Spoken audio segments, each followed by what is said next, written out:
Hey everyone, welcome back to Purology. For those of you that don't know me, my name is Puri. Thanks for joining me. Today I'm going to be comparing the 5800 X3D versus a simulated 700 X3D that's a 7950 X3D with the second CCD shut off.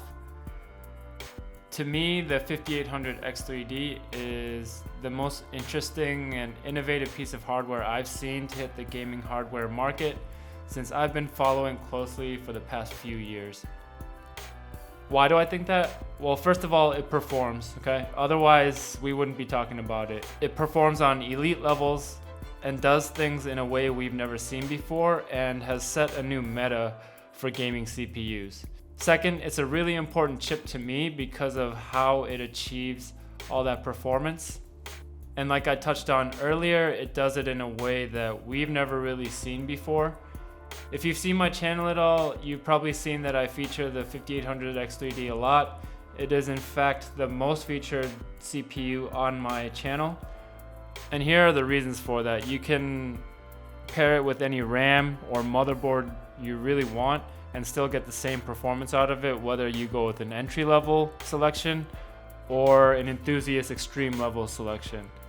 Second, it's very easy to tune, and it's pretty much plug and play. It's close to max performance out of the box. And I think this is really important because it just makes things easy and simple. There are a lot of people like myself who have the time and knowledge to tune up their CPUs and really get granular with the settings. Most people don't have that time, and the easier you make things, I think the more successful the product is. And the 5800 X3D was an example of that. For me, I kind of compare it to the popularity of the iPhone. Before the iPhone existed, there were a ton of internet phones, but it wasn't as intuitive and easy to use as the iPhone, and I believe that's why it revolutionized the smartphone market. Having said that, I've been patiently waiting to see what AMD could do with the X3D technology after having some time to mature it and put it on a more powerful platform. Seeing the release of it, on the surface, it feels like it was still a little rushed.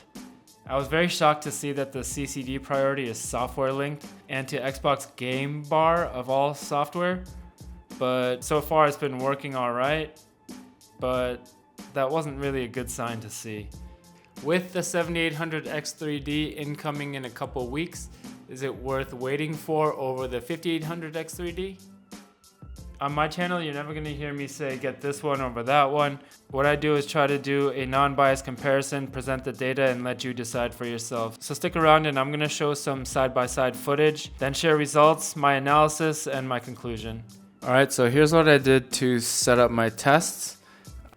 I used two maps, factory and streets, and I used 1080 and 4K resolutions. What I did was record each map on minimum settings and maxed out settings. I used offline mode here and cranked the AI amount up to high to put a heavy load on the CPUs and really test their performance here. So before I start the footage, just so you're aware, this footage is pulled from a video I released a few days ago comparing RAM speeds on the 7950 X3D. I found that there is not much of a performance difference, so I pulled the footage from the 48SAIL40 test from that video.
Хер ебучий!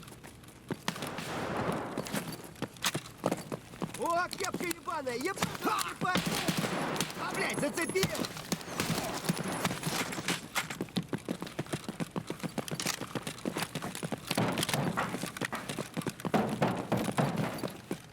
Вылезай, козёлы, нахуй, вылезай! Хуёвый, блядь! Хуёвый, капец тебе!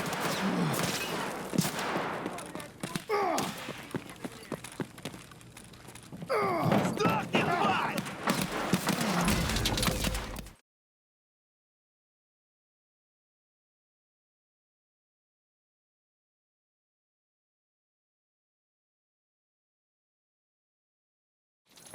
Левый коронный, правый показывай.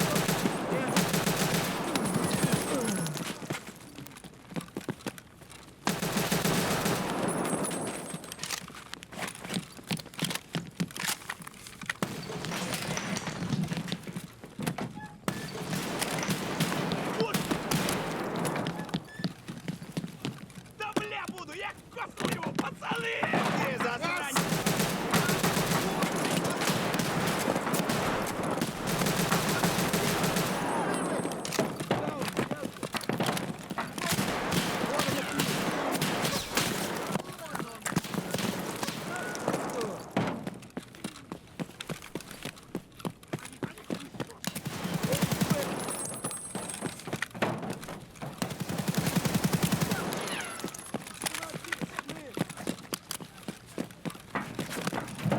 Вот он!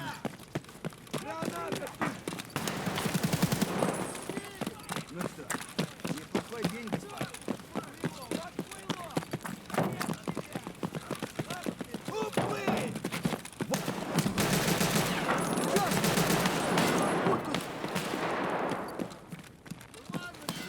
Пацаны, да он там совсем ёбу дал! Валить надо его!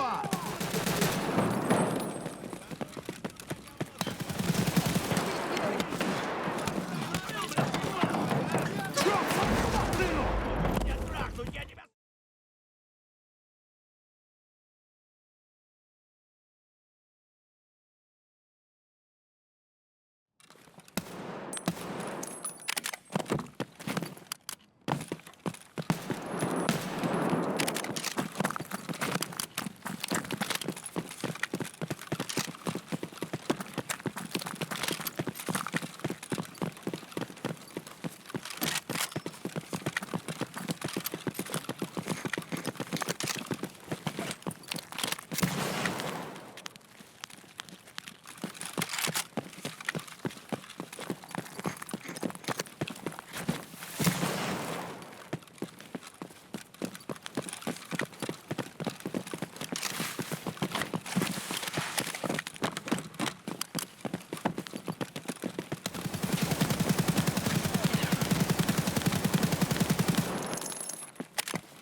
Снова попал!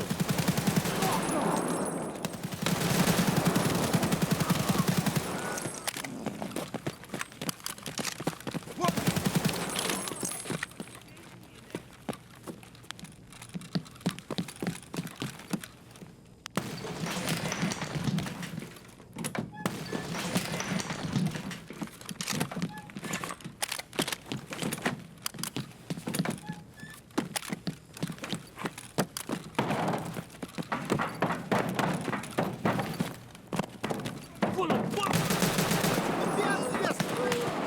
Вон он, блядь, ебать его!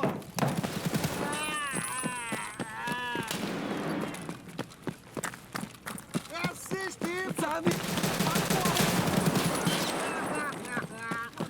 Вон он, блядь, ебать!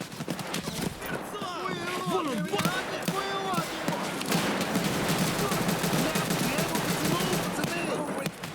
Твоя...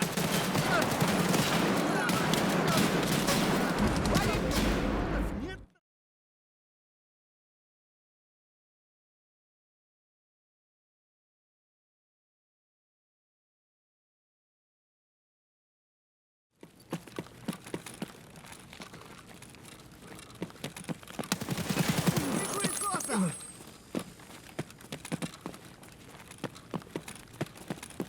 Фары врубай, Вадя!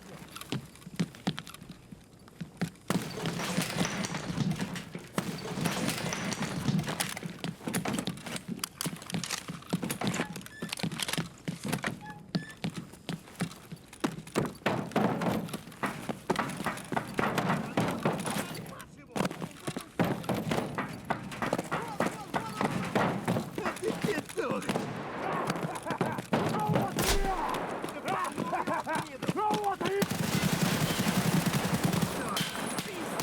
Вот хуй!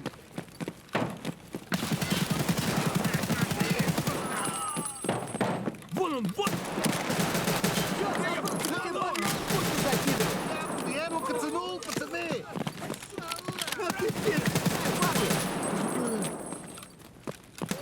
Куда он делся?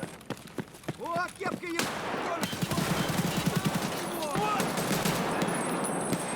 Я коцанул, пацаны! Ах ты хер ебучий!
Alright, so let's talk some numbers here.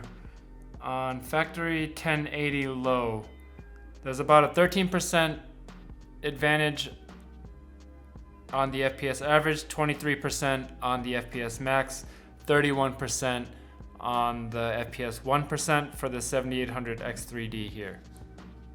Looking at the CPU side of things, the 7800 X3D runs around 61 degrees in this test, and it's about 17% hotter than its older counterpart.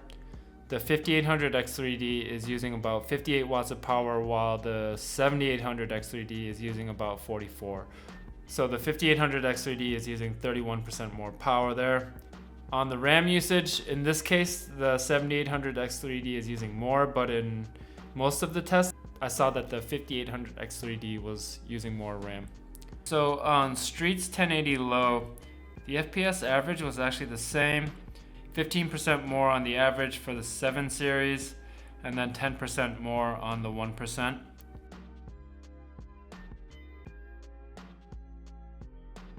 On the CPU side, it's pretty much the same in every test. The CPU runs around 60 degrees for the 7 series and around 50 and somewhere around the 50s for the 5 series. For power draw, the 7 series is usually around 45, while the 5 series is around 60. The RAM usage is close to equal, but in most tests, the 5800 X3D is using a little bit more. Besides a few aberrations, the 7800 X3D was averaging about 10 to 20% more on the FPS averages, between 15 to 20% on the FPS max numbers, and then around 5 to 15% better on the FPS 1% numbers. On the CPU side of things, the 7 series was consistently 10 to 15% hotter than the 5 series. It was still only in the 60s, running on an air cooler, while the 5 series was in the 50s, so still pretty good temps there, I'd say. Most consistently, the 5800 X3D was using about 30% more power than the 7800 X3D in every single test. In one instance, the 7000 series used more RAM than the 5000, but in most cases the 5000 series was using more RAM, and in a few cases they used almost equal amounts. So overall, I noticed that in 1080 and on lower settings, the new CPU gets to shine and gets to push the averages and maxes up a little bit higher, gets the 1% a little higher. It's a smoother experience. It's definitely an upgrade. When you crank up the settings a bit, I'm seeing some of that performance gain drop off. When I go to Streets and we turn up the settings a bit, the differences shrink even more. So to me, the 5800 X3D is already an elite performer, and it's the best value CPU on the entire market, and in my opinion, the best value for a CPU that's ever existed. So I don't think its value proposition will ever be matched, and I didn't expect the 7000 series to match it in that sense. I really expected it to become a new super premium option, and it looks like it's falling into place that way after seeing the results of this test at least. So I hope this information I presented was helpful or informative. I have a lot more features coming up on these new chips, so feel free to check back and tune in again in the coming days and weeks. If you have any video technical support or build help requests, go ahead and visit my website and fill out a request form.